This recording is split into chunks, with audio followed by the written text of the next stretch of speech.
Oh my god.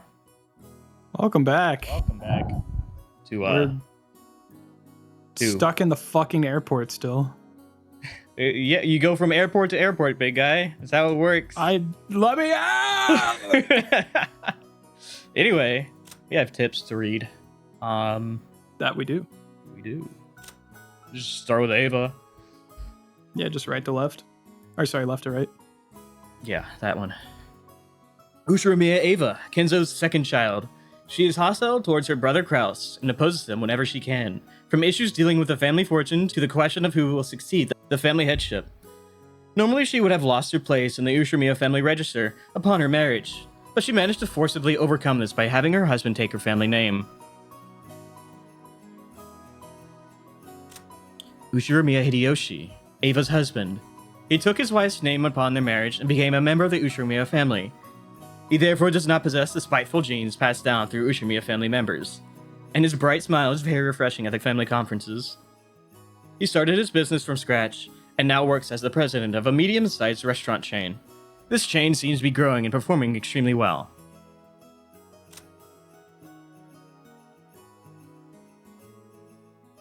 Ushiromiya George, Ava and Hideyoshi's son, an affable young man liked by everyone in the family. He is currently studying as an assistant for his father's company. It seems he dreams of making it on his own one day. As the oldest of the four cousins, he acts as their leader and arbitrator.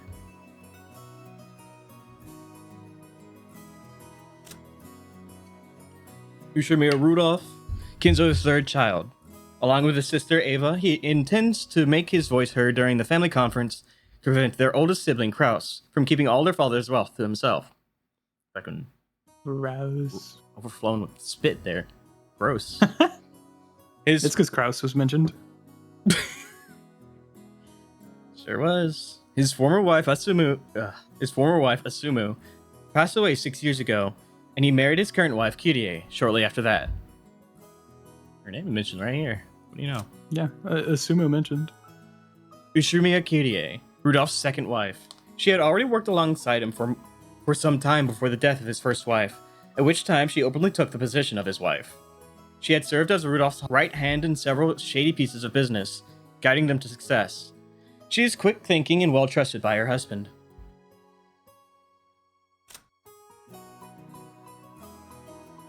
Ushiromiya Battler, the son of Rudolph and his first wife Asumu. When his father married a second wife shortly after Asumu's death, Battler rebelled and went to live with his grandparents on his mother's side. However, both of these grandparents passed away, and he has now returned to the Ushiromiya family after 6 years. This family conference is a chance for him to renew his friendship with his cousins after a 6-year gap.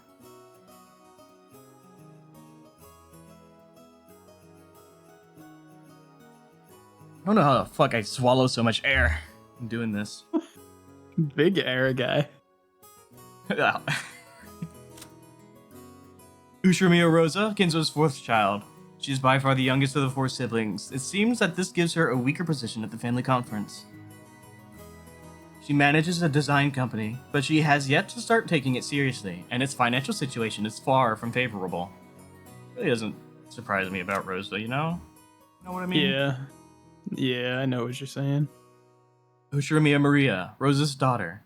Her father's identity is unknown. She can't shake off the habit of speaking like a young child, which often earns her a scolding. She has no interest in studying or making friends, but is very interested in things concerning the occult and black magic. Thanks to her excellent powers of memorization, she knows all kinds of obscure trivia. Based? No actual tips. Alright. Shout out Maria being good at trivia. So it's a good fact. It's a good piece of knowledge. Indeed. Mouse on screen? Shoulda taken the boat. The boat. Faaall! Faaall! Ooh, ooh, ooh, ooh. Maria, that's enough. Oh, what a surprise. I thought there was nothing that could scare Battler-kun. This guy can't handle vehicles for some reason. All he yells about falling and sinking and stuff. You're a disgrace of a man, you are. Shut up. That thing was seriously shaking way too much. I just got a little stressed, since it was my first time on a small plane like that. You call that a little stressed? Sounds like it'd be fun to take an overseas vacation with you, Battler-kun. Would you like to go to Egypt with your aunt? A JoJo reference? You get to ride a plane for a full 14 hours. That's a good plan. Battler-kun, you should go let Ava Nason toughen you up some. Still, it's so hilarious. Now. Everyone's got their strong and weak points. It's bad to laugh at them. Dad, you're laughing too. Hey, Maria-chan, you shouldn't laugh anymore. Shouldn't laugh anymore? Ooh. God damn it. Being scared of planes really such a big deal? Everyone obviously thinks I'm a big oaf now.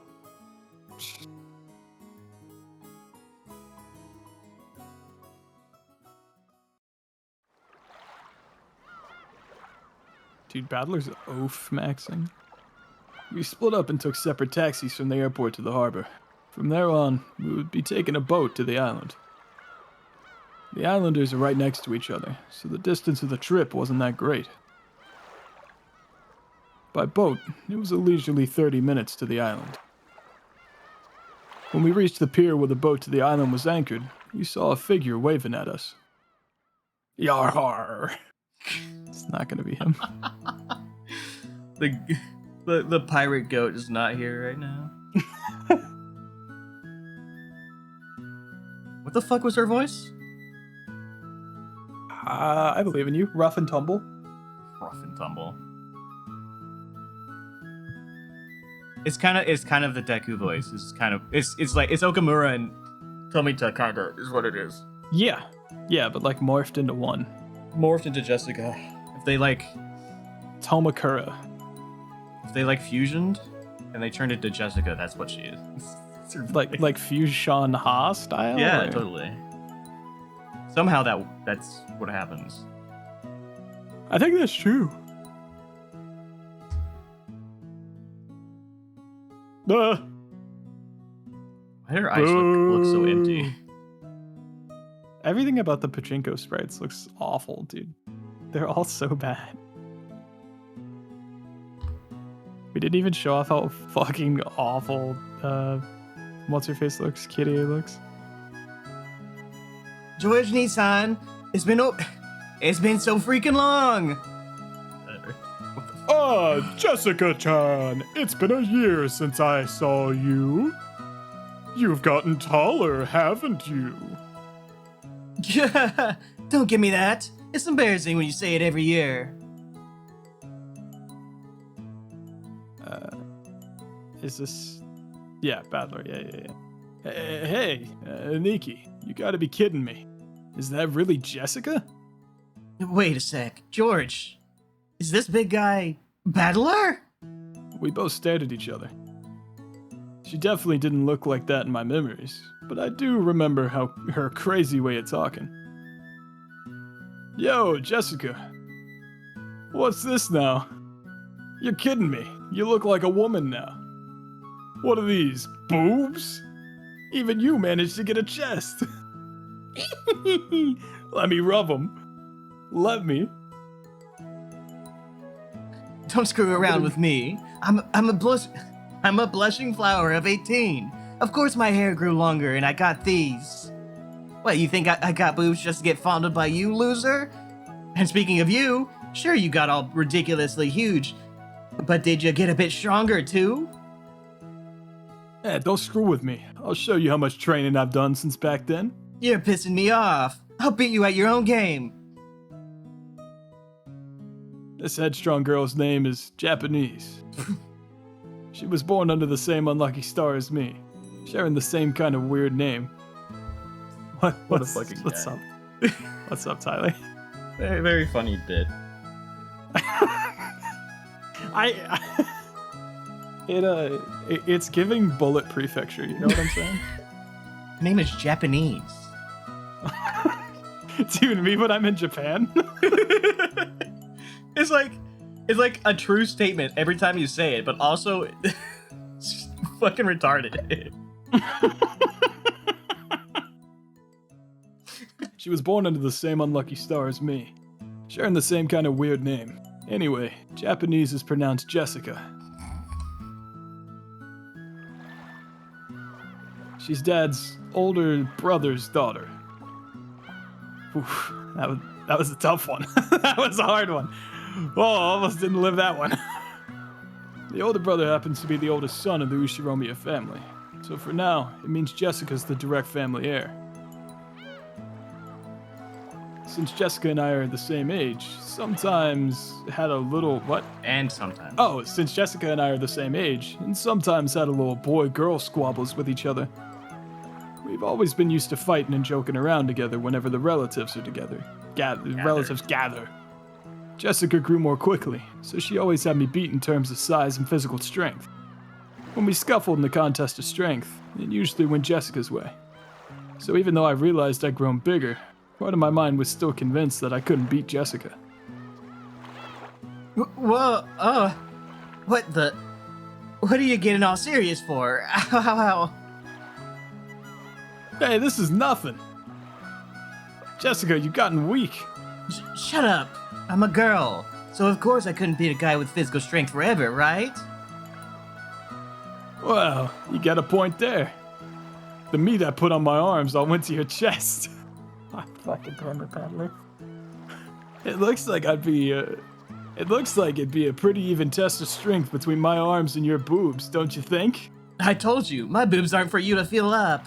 Besides, how about you? Did your cute little elephant song get a bit bigger to go with the rest of you? Ryukichi! You know the clip from I guess spoilers for Far Cry 5. You know the clip in Far Cry 5 where Jonathan Seed like has all the fire around him and he drops to his knees and he goes, "Release me!" Yeah. That's how Ryukishi got me feeling sometimes, bro. Yeah, stop it, idiot. No, you perv. I'll be ruined for marriage. Don't touch my crotch. This is the most Keiichi ever gets. Uh-huh. Yep. Yep. Yep. Don't say stuff people are gonna misinterpret. Honestly, I was so surprised at how feminine Jessica had become that I had to joke around like an idiot to hide it. Well, considering what a bossy brat she was 6 years ago, anyone would be surprised. And I guess she's just as surprised. She probably wasn't expecting to lose to me in a test of strength.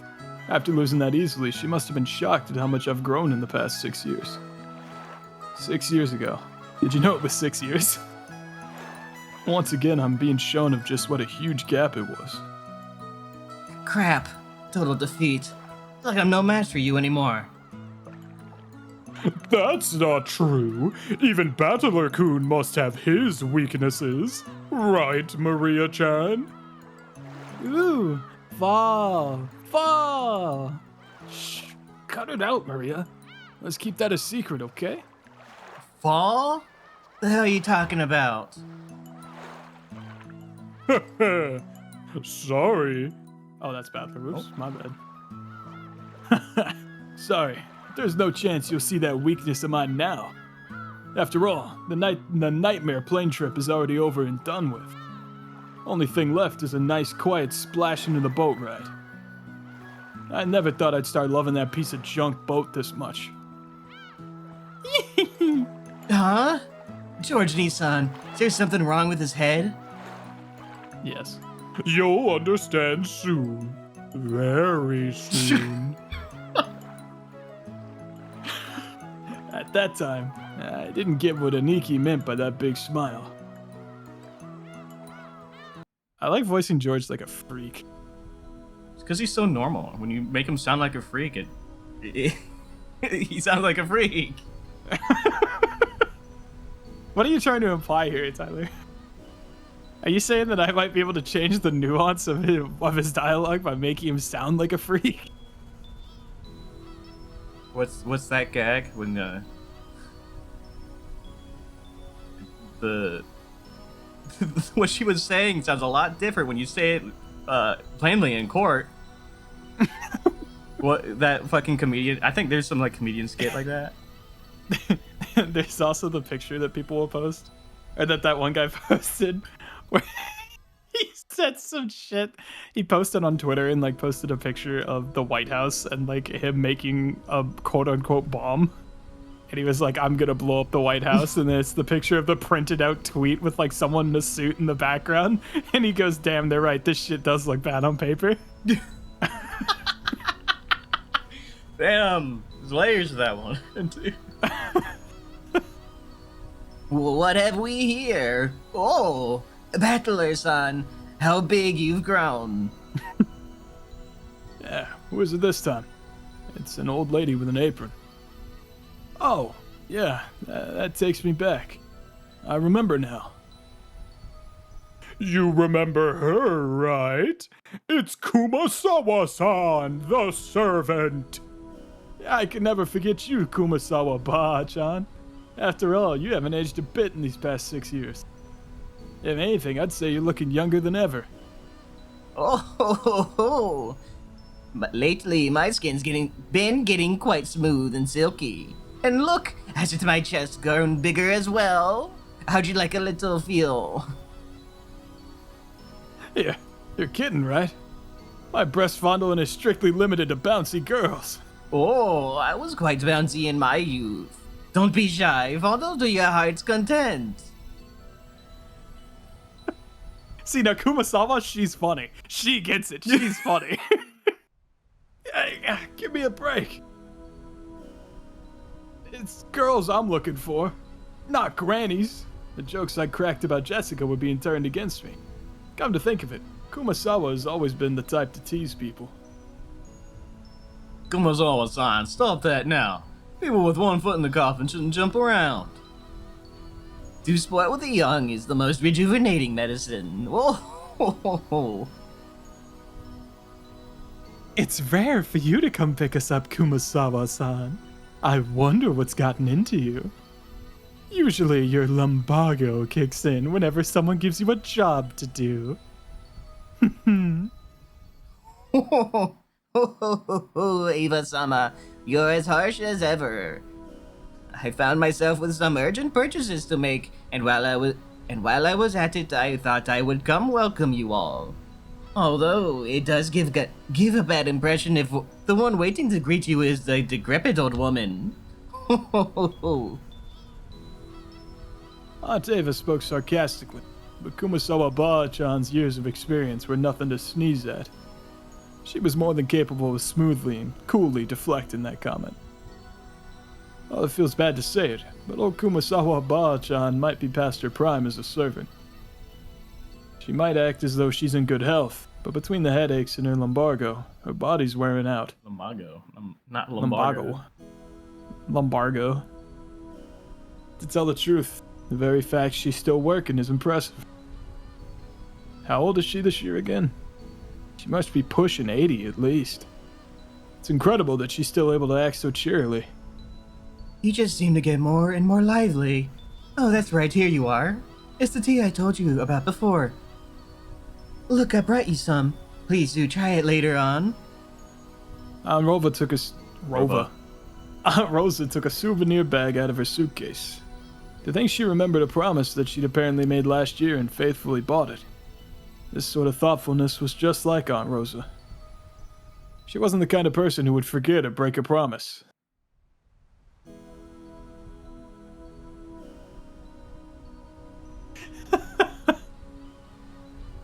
Yeah? I understand. Oh now, my Tyler. god. I understand. It, you know, you can choose to either keep this in or not keep this in. I would probably say not keep this in for no spoilers. That's so rough. It's Jesus. so fucking funny, dude. Kumasawa Ba-chan seemed deeply touched. Not only that Aunt Rosa had remembered this year-old promise, but that she would bring a gift to a simple servant like her. The woman is Kumasawa Kyo-san. Chio-san. She's a senior servant who's been working at the Ushiromiya head family household for many years. As you'd expect from someone her age, manual labor isn't her strong point. But she's a kind of super servant who can handle just about anything else, from kitchen work to cleaning laundry. Cleaning and It seems that her only flaw is her tendency to slack off. I hear she tries to get away from heavy or troublesome work by playing up her chronic diseases. In Kumasawa Ba-chan's case, this was probably a sign of craftiness rather than laziness. Though it probably doesn't impress those paying her salary. Ah well, even if she's pretty flaky when it comes to work, I could never dislike her. I guess that's probably because of her cheerfulness and her constant smile. Hey, glad to see you still in fine spirits. How's your back doing then? Even with the medicine, it's not getting one whit better. According to the doctor, nothing can be done for this one. It's what you might call an incurable disease.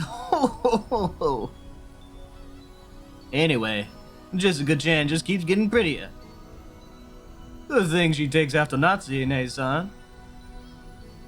Really? Personally, I don't think we look alike at all. I mean, I don't even want to be like my parents. Cause I got zero respect for them. Based. Now, you shouldn't say such things. There are quite a few people who don't want to be like their parents in our family. Yeah, that's me! You sure as hell better not take after me. Your nose looking like mine already pisses me off.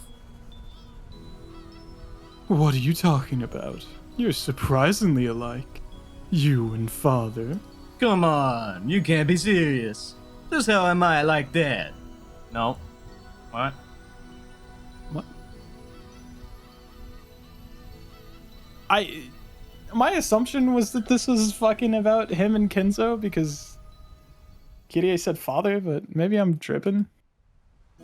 Yeah, there you go. It is about them. It is. You're a lot like him, especially in how arrogant and prideful you are. Father's blood is especially strong in you and Nissan. Wouldn't you say, Rosa? Oh, absolutely. Kraus Nissan and Rudolph Nissan are almost unbelievably like Dad. Alright already. Why am I the only one under fire from the girls? Hideyoshi Nissan, give me a hand, please. My Rudolph-kun. You're always so popular with the ladies. I'm jealous. As usual, you're popular enough to make me jealous. Well then, everyone, shall we head over to the boat? Come now, Maria-san, let's get on the boat together, okay? Get on the boat together. Ooh, everyone gets on together. Ooh. Hell yeah, this time around I'm not gonna be scared. I'm used to being shaken by the waves. With that piece of junk fishing boat, I'm less afraid of shaking than the engine breaking down and the boat drifting off. Oh yes, Battler-kun, I forgot to tell you. That fishing boat was completely worn out, so it was taken out of commission a few years back. Now we get taken to the island on a different boat. Oh, right. It's Paddler's first time in the new boat. It's super comfy and frickin' fast. It can go at crazy speeds. Oh, that means less travel time, right? That sounds great. Having to worry about sinking is less scary than being on a plane, but it'd still be awesome to get it over with as quickly as possible. Ooh, is Battler gonna go Faaall again? That's only on airplanes. Everything's fine now. Anyway, it's the captain's pride and joy. A kind of modded high-speed boat. Seems he's got it pretty souped up. He was bragging about how he attached 4 base high-efficiency propellers to make it break 40 knots, or something like that. He talks about it all the time, so I've sort of memorized the spiel. Yar. Yeah, I've got it memorized too, since we hear about it every year. The captain says he's been obsessed with modding ever since he lost a speed contest with a foreign boat ages ago. According to him, that opponent managed to break 30 knots with just a fishing boat. And his thirst for a revenge match got him to build an awesome all-new super high-speed modded boat. I'm sure you'll just love it, Battler. Super high-speed modded boat? My first thought that this would be much better than some beat-up boat that might sink at any moment. For some reason, I got this feeling of foreboding. Probably just overthinking it.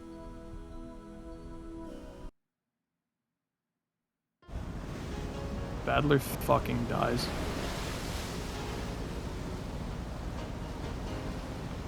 Hey, Battler, maybe you should try to swim to the island. Battler-kun, you shouldn't lean over the railing too much. You might fall. Ooh, fall. Damn it. So this is why you all were grinning back there. So this is a super high-speed boat that the captain started modding. Oh yeah, that piece of junk fishing boat from 6 years ago doesn't hold a candle to this guy. Whoa, it's shaking. Gonna fall. Fall. Ooh, gonna fall. If I fall, I'll land in the ocean and drown. Where's the parachute? I mean, where's the buoy? Give me a life jacket. Battler, what the heck are you doing that for? Jessica-chan. George. Jessica-chan, Maria-chan, it's not nice to tease. Battler-kun, if you're scared, then just don't come out on the deck. I think you'll be able to calm down a bit if you go inside the boat. That's a no thank you, Aniki. Shipwreck victims are always the ones inside the boat. The survivors are usually those on the deck during the accident. So I'm staying right here. But it's shaking. I'm gonna fall. Whoa. Shake. Gonna fall. Ooh. Rosa? No. Maria, I told you to behave yourself. Battler-kun, it looks like you really can't handle it. I'll go to the top captain to slow down for you. Oh, Aunt Rosa, thank you. I can tell you now that safe, slow driving is definitely the way to go, even on the sea.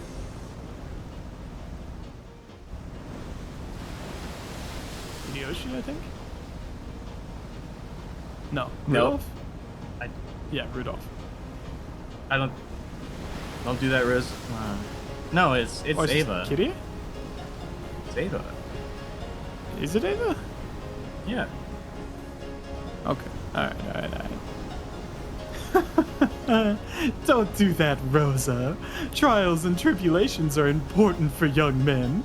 Isn't that right, Battler-kun? You better be able to overcome a little scare like this. Otherwise, you'll never be able to go to Egypt with your aunt. See, told you. Damn, this guy's good at this. Whoa, Aunt Ava, you're so mean. Oh no, I'm gonna fall. Life jacket, parachute. Wait, gotta spin it around and think that way.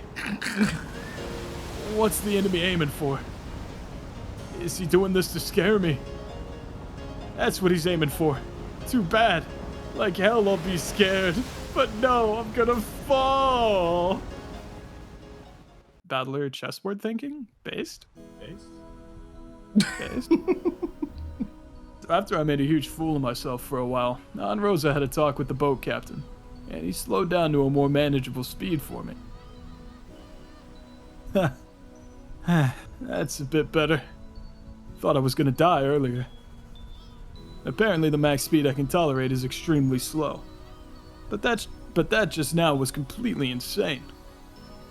The whole boat was shaking, sliding and leaping on the ocean surface. Felt like I was riding on the back of a flying fish.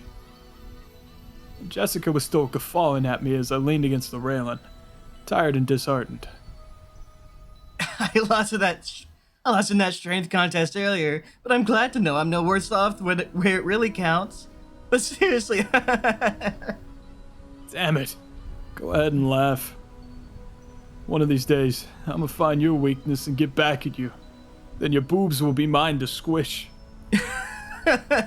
yeah, sure. Good luck with that. Ooh, boob squish. Battler all week.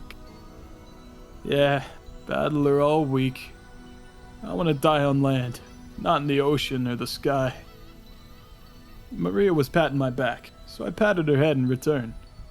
Her expression was blank as usual, but I realized that she wanted to console me. Battler-kun, the captain's throwing in drinks to make up for this. Would you like one to calm yourself down? George Aniki and Kumasawa Bachan brought us all ice-cold cans of soft drinks, covered with beads of water. Judging from Kumasawa-san's big grin, our parents inside the boat were probably all rolling around laughing at my moment of pure terror. Damn it. I'm so embarrassed I can't bear to face any of them. If I didn't change the subject somehow, I had a feeling I'd be the butt of everyone's jokes for the whole trip. So I tried to think of something harmless to talk about.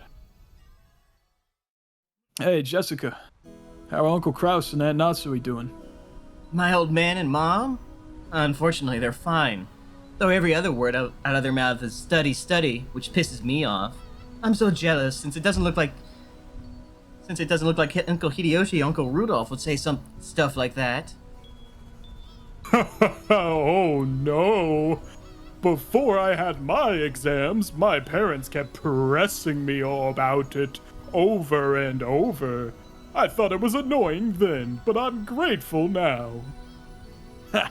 I knew it. You really are awesome, Aniki.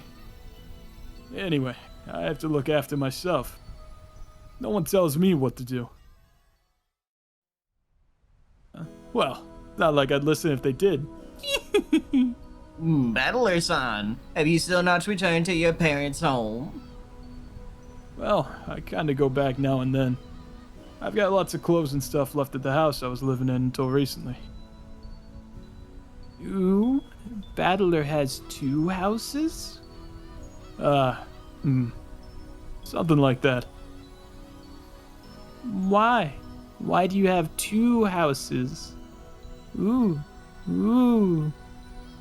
Only Maria, who couldn't really grasp the situation, voiced this naive question. However, the others just shot nervous glances at me, choosing not to respond, even though they knew the answer. Maria, look, you can see the harbor now. Look over there. Can you see it? Ooh, saw the harbor. Apparently Jessica was trying to be nice by changing the subject. Ah, well. If I can't help it. What? I'd rather not talk about it if I can help it. But it's uncomfortable to have it treated like some kind of weird taboo. I don't mind it that much anymore. Myself anymore. I may be a member of the Ushiromiya family. But the truth is that, for the last 6 years, I've been living with my grandparents on my late mother's side.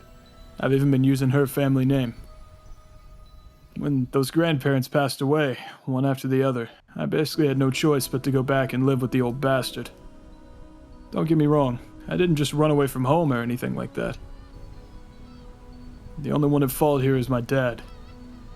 I don't really blame Kirie-san. Being able to hold that old bastard's reins and ride him out is no mean feat. Still, the way that old bastard betrayed my mom, well, unfortunately I still haven't fully gotten over that. Ahem. We'll be getting there soon. George Aniki cleared his throat, trying to change the subject.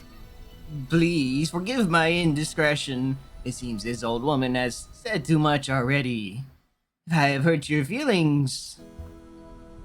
Alright, I don't mind it. And no one's feelings are hurt. Don't worry, Kumasawa Bachan. Kumasawa-san seemed to regret speaking out of turn. But I was more concerned about being worried over for something like that, so I stood up and passed it off lightly.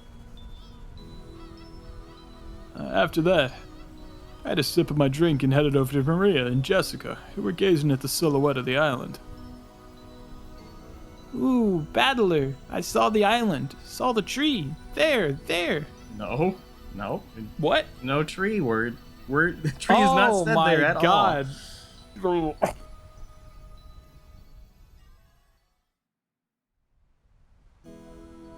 I turned the first there into the word tree, you know? You did. Call me manga gamer the way I'm just adjusting this fucking dialogue, bro. Ooh, Battler, I saw the island. Saw the island. There. Ooh. Yeah, where is it? Oh, I see now. Even after 6 years, the island hasn't changed a bit. That ain't true. The small island silhouette in front of us has gotten pretty close. The island's name is Rokenjima. It's a small island about 10 kilometers around, located in the Izu Archipelago. Since they call this archipelago the Izu 7, lots of people think there are only 7 islands, but that's not true. There's actually several more, and Rokenjima is one of the minor islands that don't get counted. Even if that weren't the case, I doubt you'd find many people who knew about this island. Only people connected to the Ushiromiya family ever go there. In other words, outsiders and tourists never have any reason to care about it. So you'll never find this island's name in a travel brochure. After all of Rokenjima is an estate possessed by the Ushiromiya family head. Only the Ushiromiya family lives there, and only people connected to the Ushiromiya family come and go to and from there. There's nothing there except a harbor and a mansion. The vast majority of the island is still just uncultivated forest. Such a waste, when it could be made into a nice golf course or something. However, when you realize the entire coastline's a private beach, it starts to sound pretty magnificent. You probably guessed by now, but to put it simply, well, the Ushiromiya family is just rolling in dough. The head family apparently possesses a vast fortune. And Dad and the others, who make up the branch families, have built up plenty of wealth for themselves, finding success in their respective businesses. I've been living a commoner's life at my grandparents' home these 6 years, so I'd completely forgotten. But the old bastard's house really is elegant. And everything about it is tuned to match the snobbish tastes of the annoyingly rich. Come to think of it, I guess that makes George and Nikki, Jessica, Maria, and me wealthy, high-class gentlemen and ladies. Needless to say, none of us think of ourselves that way at all. I don't see myself being rich, and George and Nikki, who takes self-discipline very seriously, doesn't let himself get too comfortable. Jessica's always complaining she'd rather move to the city than be rich. And Maria's still a kid who isn't even interested in money at all. Does this attitude really make any of us less snobbish? From the perspective of people in poverty who can't pay the bills, we really have been blessed with a lot. This isn't the place to explain any further, so I won't. Anyway, it's the same as not being able to choose the parents you're born from. I didn't ask to be born to a rich family, and I don't think it's really something to be envied. It can be pretty trying when people are prejudiced against you just because you're rich and refuse to judge you by your merits.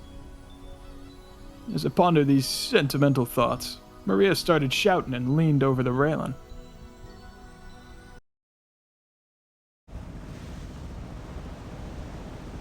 Ooh, gone. What's wrong, Maria? Did you drop something? Ooh, gone. Ooh. Maria kept yelling, gone. At first, it sounded as though she'd dropped something, but while she shouted, she also pointed out over the ocean. What's wrong? What's gone? I'll look for it too if you want. What is it? Huh? If she dropped something, she probably would have looked down at the floor. but Maria was pointing out over the ocean. One would assume by that gesture she had spotted something, but she kept saying that something wasn't there. Strange. However, since my last memories of this place came from 6 years ago, I was able to spot it before Aniki, who comes here every year. Huh. If I remember correctly, wasn't there a torii or something on top of a small crag around here? That's right, it was definitely there. I remember it well, since as we got closer to the islands, the first thing to greet us, like a landmark. Wow, you're amazing, battler. Even though it's been 6 years, you remembered.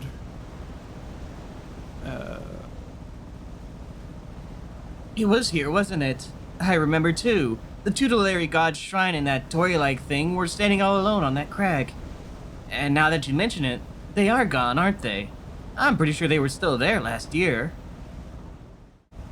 Gone, gone. Ooh, ooh, ooh. Yeah, maybe they were washed away by the waves or something. It was a small crag, so they probably got worn away over time. Well, that's my theory too. It was last summer that it disappeared, but they say an enormous lightning bolt came crashing down one evening and smashed the shrine.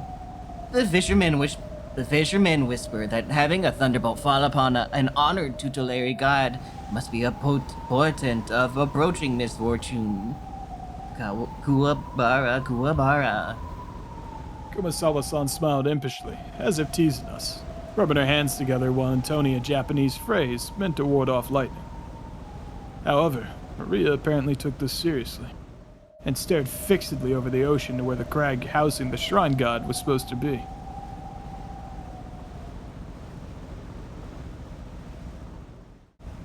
A portent of misfortune?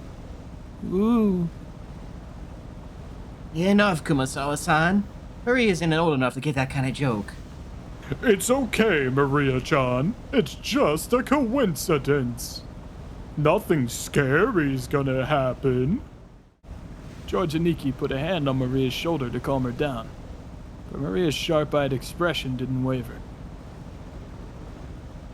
Misfortune. Misfortune. Maria muttered that word over and over. Apparently repeating a single word over and over is a habit that Maria had for a long time. However, since the word she was saying was literally an ill omen, it was a bit creepy. Hey now, Maria. If you say that over and over like that, misfortune will really end up happening. You know? I tapped Maria's other shoulder. Maria whipped her head around, stared into my face, and spoke unblinkingly. Ooh, misfortune is coming. Huh? And just where's it coming from? I answered lightheartedly, trying to break the tension in the air. And at that moment, Maria held up a finger, raised her arm high, and pointed up to the heavens. When I looked up, I saw that the sky was just as cloudy, but had grown a great deal more leaden than it had been that morning. That's right. They were saying that a typhoon was approaching. We had planned to spend one night on the island, but if the storm doesn't pass quickly, I won't be able to make it to school on Monday.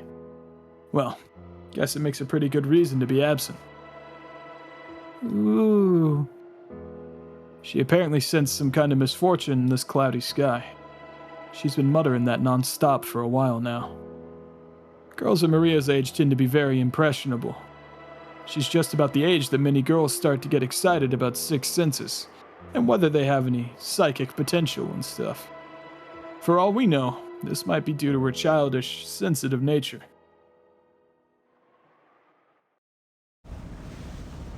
It's okay, Maria-chan. The weather might get worse tonight, but tomorrow it'll clear up and become a pretty blue sky. Ooh, pretty blue sky. Ooh.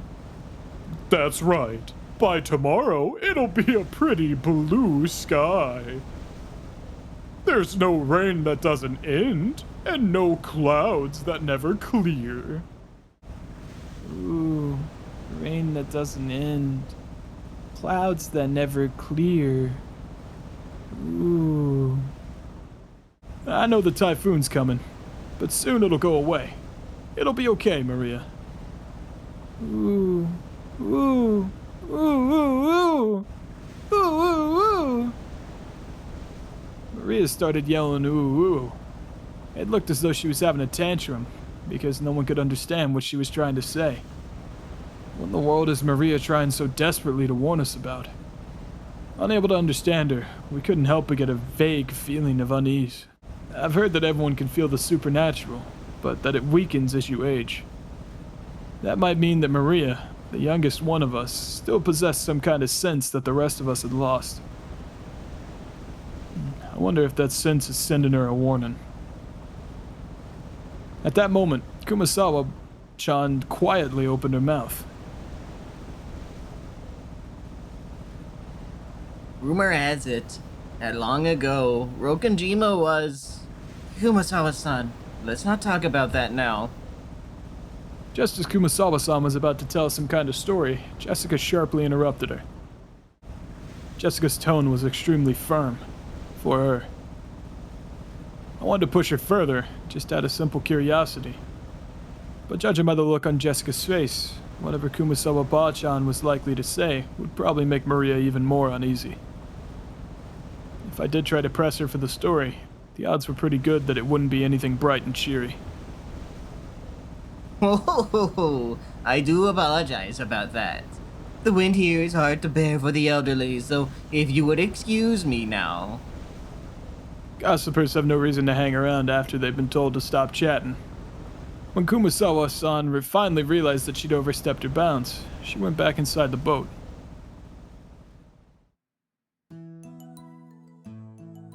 After she left, Uncle Hideyoshi showed up in her place.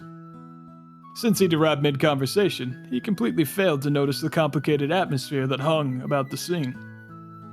So he refreshingly and unwittingly swept that atmosphere aside. So in the end, it was his lack of tact that brightened the mood. It looks like we're almost there. Okay, there's a bit more. Took forever at the speed we went today, didn't it? Wonder whose fault that was. Got his ass. Ah, Uncle Got him. Hideyoshi, give me a break already. Come on, don't stop there. Seriously, thanks to Battler here, it's taken forever. Ooh. Maria probably thought that everyone was refusing to listen to her. She hung her head, wearing a fretful expression. As she did, George Aniki crouched down to meet her eyes and spoke to her kindly. Maria-chan, there's nothing to be afraid of, because we're all together. There's nothing to be afraid of if we're all together. Go ahead and say it. Ooh, there's nothing to be afraid of if we're together. Yes, there's nothing to be afraid of if we're with each other. Ooh. That's right, exactly what George Aniki said. If we stick together, there'll never be anything at all to be afraid of. Right, Jessica? Yeah, no doubt about that. What George Nissan says is always true, Maria. Ooh. George Oni-chan's always true. Yes, I don't lie. So trust me, there's nothing to be afraid of if we're all together. Ooh. George Oni-chan doesn't lie. I trust you. There's nothing to be afraid of if we're all together. Ooh, not afraid. Maria jumped into George Aniki's arms and hugged him tightly. After Aniki patted her head, she jumped away again.